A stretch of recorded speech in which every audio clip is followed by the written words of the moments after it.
Teori triumvirator efektor adalah pendapat yang mengatakan kepribadian seseorang dapat digambarkan dengan mengidentifikasikan ciri yang tampak. Di teori triumvirator efektor dapat dideskripsikan sebagai corak konseling yang menekankan pemahaman diri melalui percobaan psikologis. Asumsi dasar teori triumvirator. Menurut Miller, asumsi yang mendekati teori triumvirator meliputi: pertama, perkembangan vokasional; yang kedua, pilihan okupasional; ketiga, satu tipe orang untuk satu pekerjaan. Menurut Fredrickson, asumsi teori triumvirator terbagi menjadi 3. Pertama, setiap individu memiliki sifat unik yang dapat diukur dengan akurat. Kedua, suatu pekerjaan memiliki syarat-syarat yang unik dan diukur. Ketiga, makin cocok antara sifat individu dengan sifat persyaratan pekerjaan. Perkembangan karir Gisbreng. Teori ini menyimpulkan bahwa karir merupakan proses perkembangan yang mencakup kurun waktu selama 6-10 tahun, dimulai dari usia 11 tahun sampai usia 18 tahun atau awal masa remaja. Pokok yang menjadikan dasar dalam membangun teorinya menggunakan pendekatan psikologis tugas-tugas perkembangan manusia. Tahap perkembangan pemilihan karir menurut Gisbreng terbagi menjadi 3. Yang pertama, tahap fantasi; yang kedua, tahap tentatif; dan yang ketiga, tahap realistik. Tugas-tugas perkembangan vokasional Gisbreng terbagi menjadi 3. Yang pertama, fantasi; anak-anak usianya sebelum 11 tahun. Kriteria pada awal berorientasi bermain dan menjelang akhir ini bermain menjadi prioritas utama. Kedua, yaitu tentatif; awal remaja yang berusia dari 11 sampai 17 tahun. Terjadinya proses transisi terhadap persyaratan kerja, pengenalan minat. Ketiga, yaitu realistik; pertengahan remaja usia 17 sampai awal masa dewasa, yaitu pengenalan minat lanjutan. Teori Reo. Pilihan karir menurut teori Reo terbagi menjadi 2. Pertama, person oriented, yaitu jabatan yang berorientasi pada orang lain. Misalnya, orang-orang yang bisa bekerja sama dengan orang lain. Yang kedua, non-person oriented, yaitu jabatan yang berorientasi pada benda-benda. Orang yang lebih suka bekerja menangani benda atau barang. Non-person oriented terbagi menjadi 3. A. Teknologi, yaitu pekerjaan-pekerjaan yang berhubungan dengan produk. Yang B. Luar ruangan, yaitu pekerjaan-pekerjaan yang di luar ruangan atau alam bebas. Yang C. Ilmu pengetahuan, yaitu pekerjaan-pekerjaan yang berhubungan dengan keilmuan, teori, dan sebagainya. Karir berdasarkan pola asuh.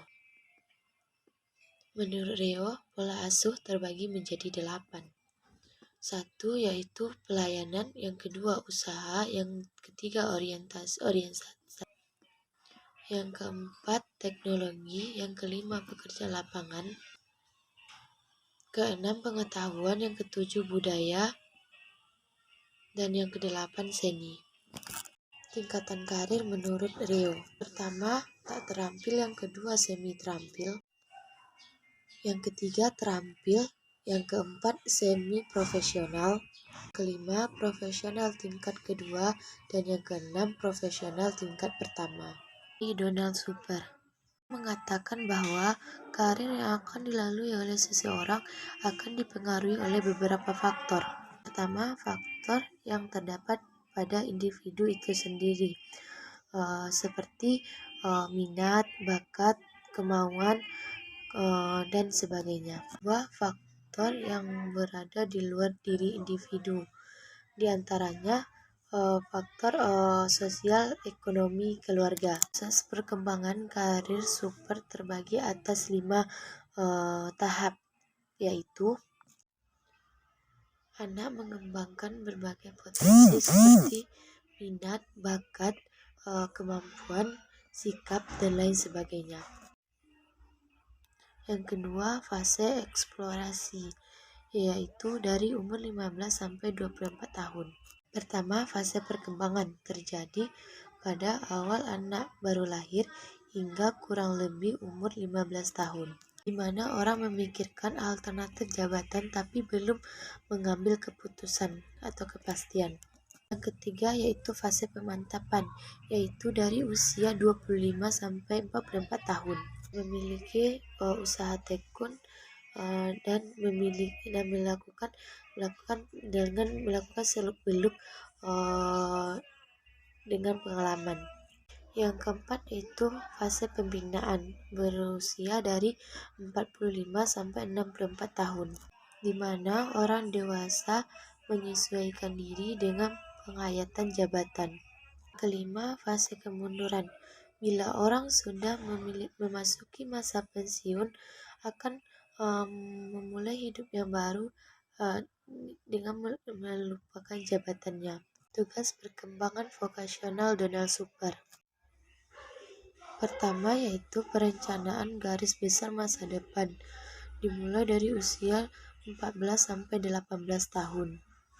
Bersifat kognitif dan meninjau dirinya sendiri dan meninjau kehidupannya.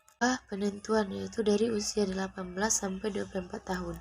Itu ditandai dengan pergerakan diri kepada bidang jabatan yang ditentukan. Yang ketiga, pemantapan dari usia 24 sampai 35 tahun, yaitu individu mampu membuktikan dirinya mengembangkan jabatan yang telah dipilihnya. Yang keempat yaitu pengakaran, yaitu usia setelah 35 tahun sampai individu itu memasuki masa pensiunnya. Pola karir untuk anak laki-laki dan perempuan. Yang A, pola karir untuk anak laki-laki.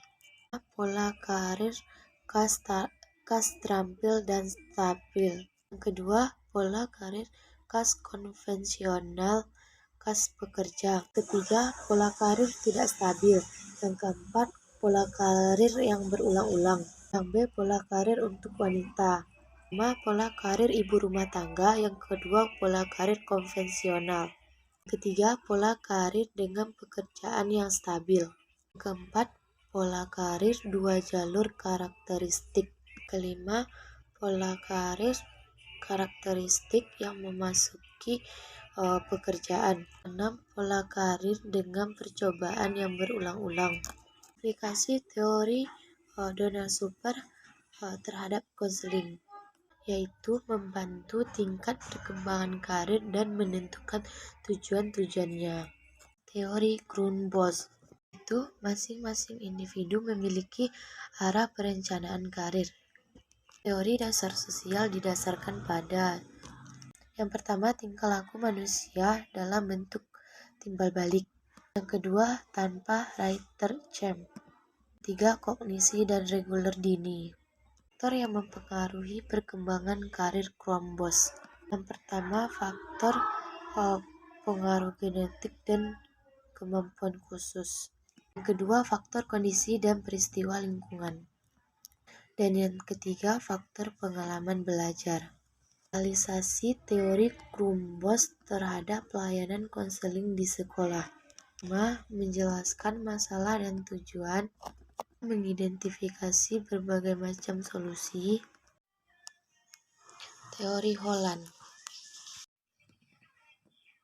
Pemilihan karir seseorang menurut Holland sangat dipengaruhi oleh kepribadiannya, tipe kepribadian dan lingkungan okupasional menurut Holland.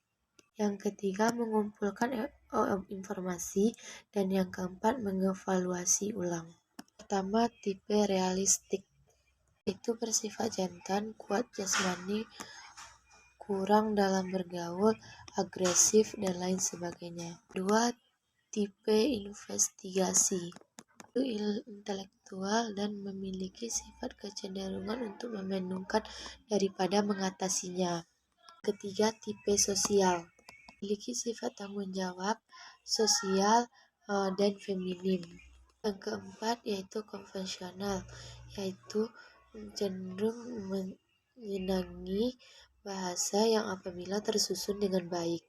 Yang kelima yaitu enterprising atau usaha, yaitu artistik, memiliki sifat yang tidak sosial.